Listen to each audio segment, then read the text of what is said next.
la team lactée. Alors, comme vous le savez, les fêtes de fin d'année approchent. Et du coup, je me suis dit que c'était l'occasion de revenir sur nos expériences de nos premiers Noël avec nos deux premiers enfants. Sachant que le premier Noël de chacun des deux enfants s'est passé à des âges différents, dont l'un avait moins d'un mois et l'une avait moins d'un an. Qu'on les accompagne tous les deux dans une démarche d'allaitement long et dans ce que l'on appelle du maternage proximal, cododo, portage. Du coup, je me suis dit que c'était l'occasion, les fêtes arrivent, les vacances arrivent, de se faire des petites vidéos tranquilles. Je vous préviens déjà, il y en aura deux. Je vous fais la première sur le premier Noël de notre Titi qui avait à peine moins d'un mois. Et puis je vous en prépare une deuxième sur la puce qui elle avait moins d'un an. Comment on a géré par rapport à l'accompagnement qu'on a choisi avec nos enfants? Et ben c'est tout ça que je vous livre comme expérience aujourd'hui et puis la prochaine fois à travers ces deux vidéos.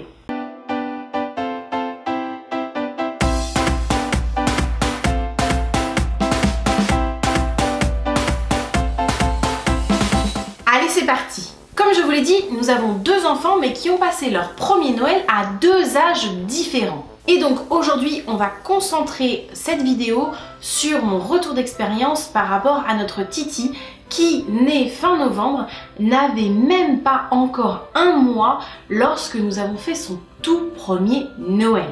Alors avec un si petit bébé, c'est déjà posé à nous la première question, toute première question, est-ce qu'on bouge ou pas? C'est vrai qu'on était tout jeunes parents, c'était notre premier bébé, mais en même temps, on est un couple où on a la bougeotte, on aime voyager, on aime bouger. Et puis, en se questionnant, on n'a pas ressenti le besoin, en fait, d'arrêter cette habitude du voyage parce que notre fils est arrivé. Au contraire, on a ressenti le besoin de le lui faire vivre. Mais bien sûr, ça a demandé quelques adaptations puisque nous étions déjà nous étions passés de 2 à 3 et en plus de ça nous avions un tout petit être avec nous, donc il a fallu quand même voyager mais en adaptant un petit peu notre voyage et notre façon de faire au quotidien quand on était chez les autres. Alors avant toute chose, je dois bien préciser que le fait que j'allaitais, et que j'allaite encore, mais le fait que j'allaitais, ça nous a vraiment bien arrangé. Je suis sûre qu'on peut voyager avec un bébé qui prend le biberon, là n'est absolument pas le débat. Mais pour les deux têtes en l'air que nous sommes avec mon chéri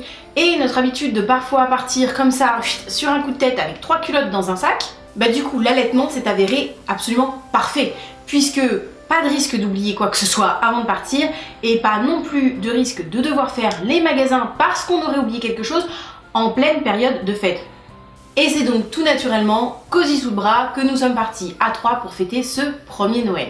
Alors en toute franchise, on a bien le droit à notre lot de réflexion, et je vous en reparle juste après. Mais alors par nature déjà, ça nous passe clairement au-dessus. Et du coup alors là, comment vous dire que je suis sûre que je vais vous en dire, mais à mon avis, je vais même pas vous dire un dixième de ce qu'on a dû nous dire tellement ça m'est passé au-dessus et j'ai pas retenu. Une des premières choses qu'on a faites en amont avant de partir, c'est de vraiment bien discuter avec chéri par rapport à l'attitude que nous on voulait avoir avec notre fils et par rapport à l'attitude qu'on espérait ou du moins qu'on allait induire chez les gens avec notre bébé en fait. Vous allez comprendre, je vais vous expliquer. En fait, on voulait pas que bébé soit bisouillé, tripoté de façon assez intempestive et intrusive. C'était un bébé de moins d'un mois. Voilà, en plus, moins d'un mois, nous aussi on fait connaissance, on avait aussi besoin de faire connaissance nous trois. On sait que c'est jamais méchant, mais les familles, en plus, quand il s'agit d'un tout petit, ils ont tendance à vouloir l'avoir, l'accaparer pour se rappeler aussi eux-mêmes des bons souvenirs avec nous, leurs enfants, ou les oncles et tantes, pardon, avec leurs propres enfants. Donc du coup, c'est vrai que, on sait, quand c'est un tout petit bébé, la famille a tendance à vouloir le porter, le bisouiller, le câliner, nanana. Sauf que, je vous en reparlerai, les bébés, c'est des vraies éponges. Pour eux, c'est une espèce de vague émotionnelle qui leur arrive dessus, et après, c'est aux parents de gérer. Donc on s'est dit voilà, qu'on emmenait bébé, qu'on allait en famille, qu'on voyageait, etc.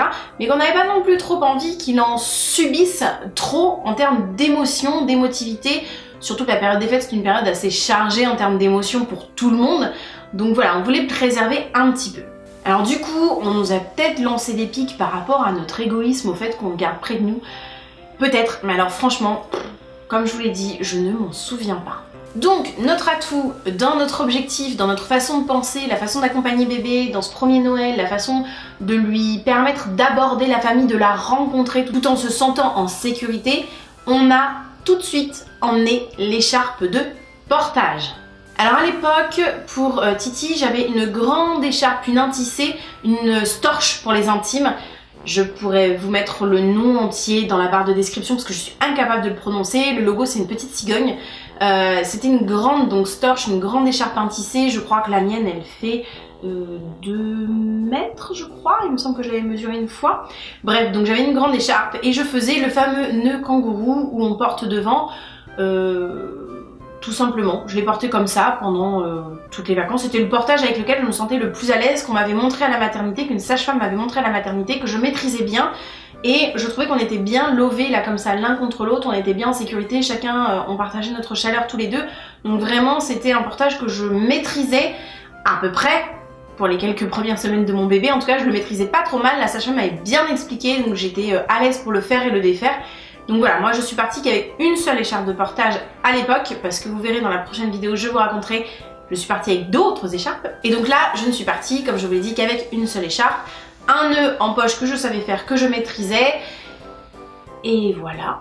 Je mettais donc bébé en position kangourou, à portée de bisous, et puis comme ça on était bien tous les deux. Alors j'entends encore papy dire à chaque fois que je sortais l'écharpe en s'adressant à notre fils, « Oh regarde comme il se calme !» C'est un petit coquin, il sait où il va aller, hein. Moitié sur le ton de l'humour, vous voyez, mais moitié avec ce ton justement où on sent que un peu il aura envie de le papouiller et pas forcément que son petit-fils aille dans l'écharpe. Vous voyez un peu le topo? Mais bon, sans jamais insister, je pense que nos familles nous connaissent un petit peu trop bien pour ça. Ensuite, on est parti avec un élément qui nous a quand même bien servi, même si on s'en est servi assez rarement, c'était la balancelle. La balancelle, en l'occurrence, a été idéale puisque dans nos familles, il y a des animaux qui sont un petit peu foufous. Donc au moins un bébé était à une certaine hauteur de sécurité. Et en plus, Titi était un bébé qui avait vraiment besoin de mouvement. C'est pour ça que le portage était aussi très idéal.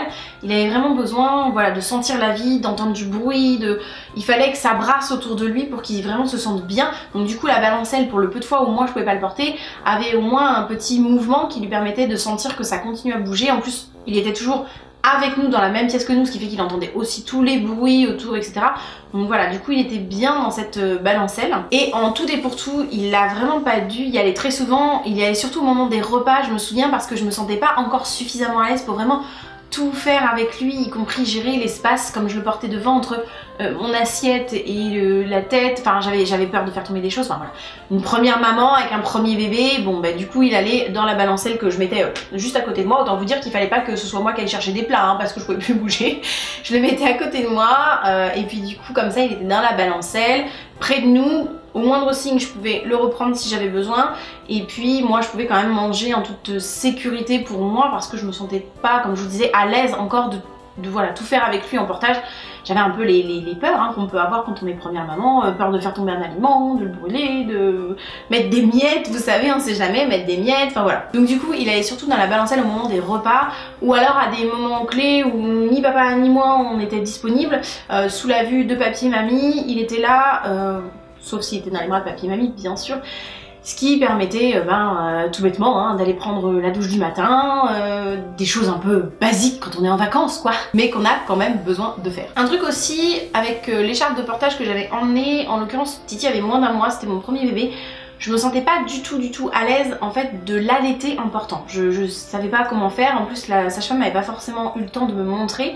Donc du coup, ce que je faisais par contre, c'est que j'enlevais Titi et que j'allais me mettre dans un coin tranquille pour faire la tétée tranquillement entre nous. Et puis comme ça on était au calme aussi, moi ça me permettait aussi de me ressourcer parce que bon, un bébé de moins d'un mois, hein, autant vous dire que nous aussi les mamans on a un peu crevé.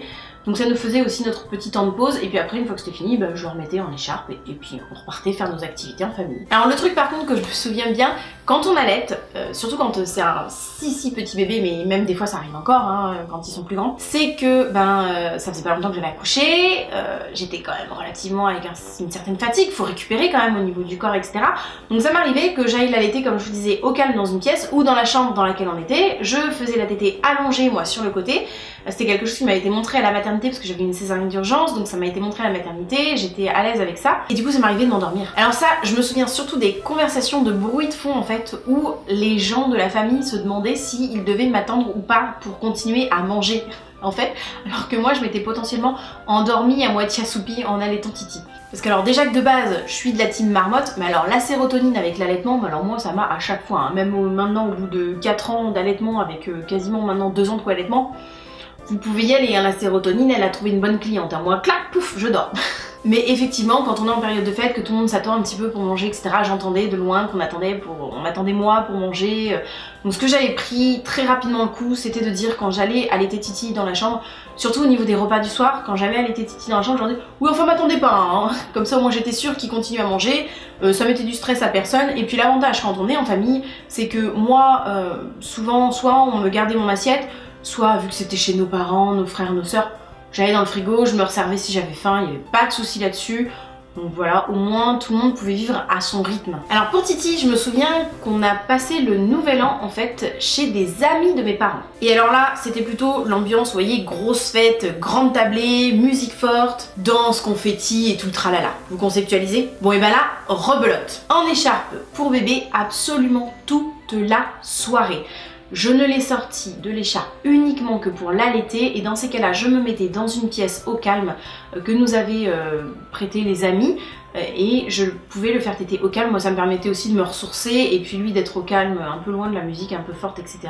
Alors à l'époque je connaissais pas les casques anti-bruit, donc il était simplement contre moi. Mais j'ai passé vraiment une excellente soirée, je ne me suis sentie privée de rien. J'avais mon bébé en écharpe bien nouée, j'ai pu danser, j'ai pu rire, j'ai pu faire des jeux, j'étais vraiment à l'aise. Je me souviens même que du coup j'ai dansé un Charleston et je ne sais pas pourquoi c'est resté dans ma tête. C'est la première danse que j'ai faite avec mon bébé en écharpe, j'ai fait un Charleston un soir de Nouvel An. Finalement pour le Nouvel An, on est rentré sur les coups d'1h du matin. En fait on s'est beaucoup focalisé sur notre fils, Titi. Et on a senti à un moment donné que même l'écharpe, même les tétés, il était grognon, il était pas bien. J'ai ressenti moi en tant que maman avec mon instinct que là, ça y est, il y avait eu beaucoup de stimuli extérieurs, il y avait eu beaucoup d'émotions et là on sentait qu'il n'en pouvait plus, donc on n'a surtout pas insisté. Ce qui est pratique quand on a un tout petit bébé, c'est qu'on a une très bonne excuse en poche, kangourou, écharpe, ok. Et donc on avait une très bonne excuse, on a dit que voilà, Titi commençait à fatiguer, que là il était pas top et qu'on allait rentrer, du coup c'est passé crème, on est rentré et on s'est vraiment fié à son rythme à lui en fait. Et effectivement on a bien fait parce qu'en rentrant, il nous a fait une petite session pleurs de décharge je crois, ça n'a pas duré très longtemps mais il a eu besoin de vider un peu toutes ces stimuli, toutes ces émotions qu'il avait reçues toute la soirée, ce que je comprends complètement. Et donc il nous a fait une petite crise de pleurs de décharge.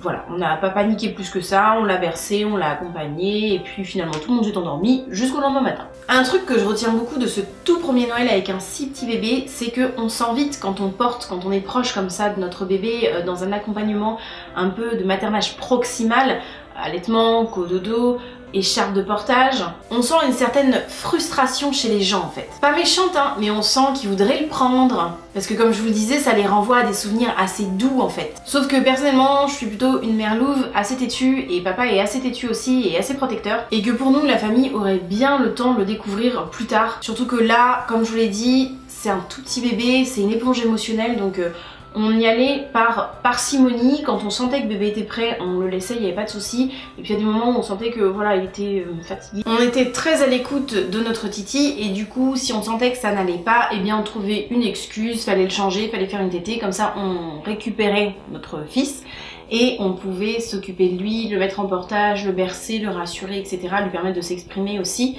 Et comme ça, tout se passait bien pour tout le monde. En plus, comme je vous l'ai dit, pour un si petit bébé, tout est stimuli, du parfum que va porter mamie, à la voix de papy, aux odeurs de cuisine, aux sons qui sont nouveaux pour lui, à la chaleur, à la sensation de chaleur, de froid, de chaud, les lumières, vraiment absolument tout est stimuli, y compris nos propres émotions à nous. La plupart du temps c'est nous les mamans qui portons en tout début comme ça, et bien, ou même les papas, et bien ils sont aussi très sensibles à nos émotions, donc vraiment ils absorbent ça comme des éponges. Et puis il faut pas aussi oublier que pendant la période des fêtes, tout le monde, on a tous une certaine inattention psychique en fait, parce que souvent qui dit période de fête dit temporalité vraiment bien à part. On le voit, on prend pas toujours les heures de repas comme d'habitude, on a tendance à discuter avec la cousine qu'on n'a pas vu depuis des mois, aller faire une balade en plein milieu de fin d'après-midi, un petit peu avant les repas. Bref, la temporalité est un petit peu explosée pendant cette période des fêtes et parfois on n'est pas vraiment connecté à notre bébé. Et c'est normal, hein, c'est tout à fait normal, mais pour le coup le portage aide vraiment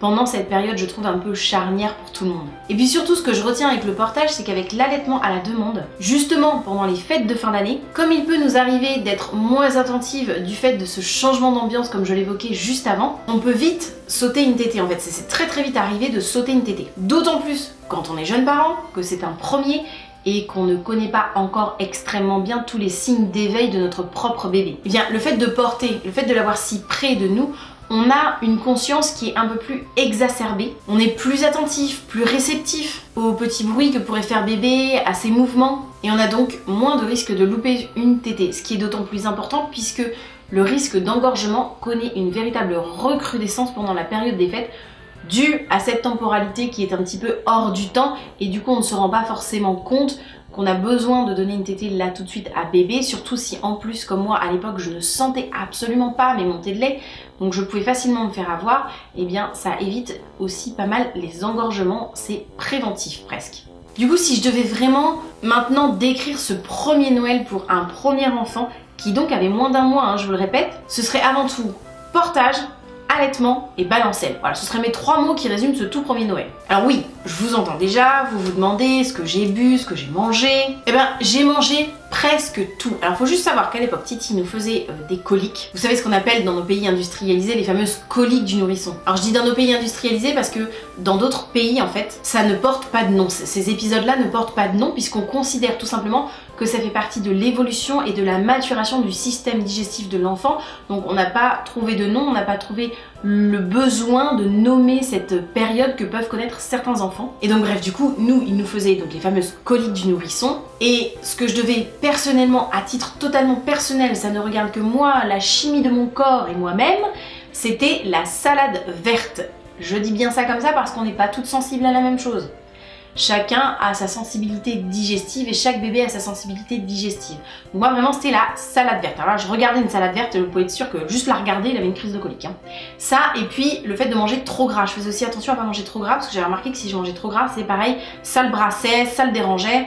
Donc je faisais aussi beaucoup attention à ça. Mais pour autant rien d'infaisable, j'ai bien profité d'absolument tout. Et personnellement pour un premier enfant, j'étais pas forcément très bien informée non plus encore sur l'allaitement, donc je n'ai bu absolument aucun alcool. Rien, nada. Je me suis trouvé des apéritifs et des boissons sans alcool d'ailleurs délicieuses, il en existe moult et moult, donc même pour la période des fêtes, donc je me suis trouvé des apéritifs et ma famille s'est fait un plaisir aussi de me trouver des apéritifs sans alcool qui étaient très bons, j'ai pu goûter des nouvelles choses, c'était super.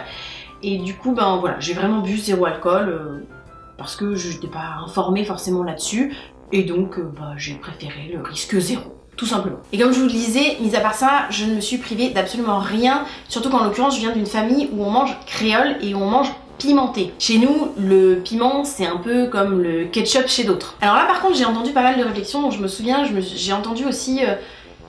pour le petit, ça va aller, ça va pas le déranger, fais attention, mange pas trop de piment, ça va le déranger. Comment ça se passe avec l'allaitement? Donc sous-entendu à travers mon lait. Mais comme je vous l'ai dit, je mange créole et piment depuis que je suis toute petite et les femmes de ma famille aussi, avant moi. Alors comme à l'époque j'y connaissais rien et mon instinct ne me criait pas à la révolte, je disais oui, mais je continuais à manger. Parce que manger créole sans piment pour moi, ce serait comme une France sans baguette de pain quoi. C'était pas envisageable. Donc du coup, je mangeais en fait à petite dose et je regardais si Titi avait des crises justement de colique du nourrisson ou s'il avait quelque chose après. Et j'en ai mangé plusieurs fois, je me suis aperçue que ça faisait rien du tout. Donc de fait, j'ai continué à en manger. Par précaution, je mangeais peut-être moins de doses que ce que j'aurais pu manger habituellement, mais je vous le dis encore une fois, c'était par méconnaissance, je n'y connaissais à l'époque encore rien. J'étais pas encore informée comme je le suis aujourd'hui et donc du coup par précaution j'en mangeais un petit peu moins que d'habitude mais je m'en privais pas quand même. Hein. Voilà un peu pour les retours que je peux vous faire pour ce tout premier Noël avec un tout petit bébé de moins d'un mois et de notre nouvel an à 3. Ça a été génial, je me souviens que ça a été génial mais ça a aussi été très fatigant. Bah, vous imaginez, vous avez été dans mon cas où vous allez l'être peut-être. Et ben vous venez d'enfanter, votre bébé a moins d'un mois.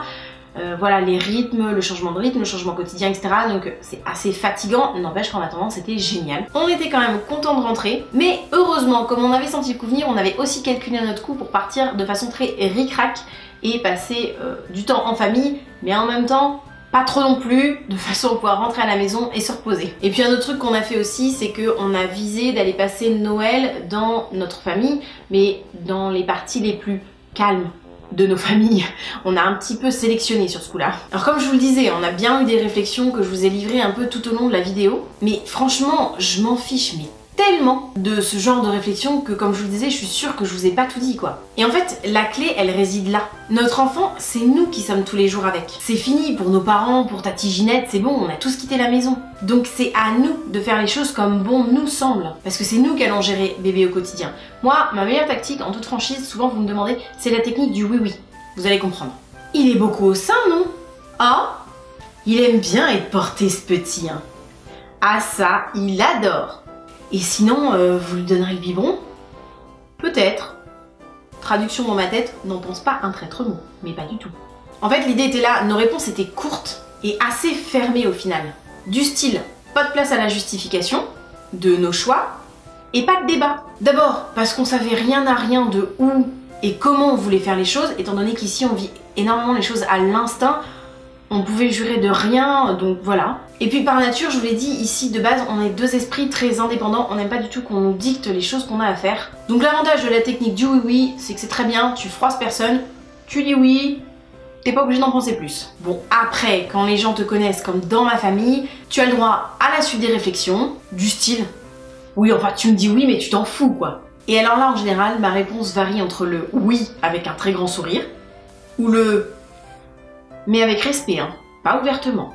Ou encore le fameux ouais mais t'as vu je te ménage, je te contredis pas. Bon là en général la réponse de la partie adverse est assez invariable depuis quelques années. De toute façon on peut rien dire avec toi, on peut rien faire, t'es une cause perdue. Etc. etc. etc. Et en général, à moi de finir avec un fameux ouais mais ça va, je le vis bien. Voilà, jeu, set et match, tout ça avec le sourire, c'est plié, c'est emballé, c'est cadeau, c'est Noël. Voilà, quand vous me demandez comment je fais ma fameuse technique pour réussir à passer au-delà des réflexions, j'y dis oui. Ah, j'y dis oui. On dit que je le pensais. Puis après, je fais ma vie, quoi.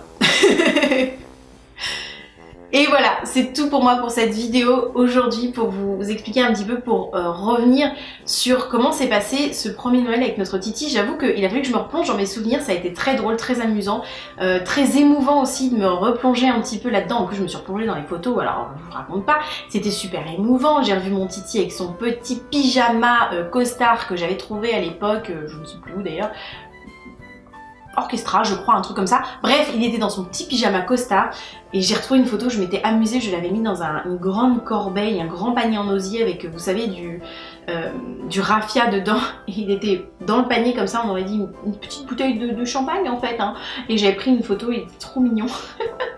Bon, je me souviens qu'il n'était pas resté longtemps, mais je suis retombée sur toutes ces petites photos qu'on avait fait, c'était trop mignon, ces petits pyjamas de Noël, oh là là, c'était trop mignon. Bon voilà, c'était pour ma session émotion de fin de vidéo. Écoutez, si vous avez déjà passé un premier Noël avec un tout petit, ou si ça va être votre premier Noël avec votre tout petit bébé, et ben n'hésitez pas à partager en commentaire comment vous avez vécu ce premier Noël, ou comment vous pensez que vous allez vivre ce premier Noël là.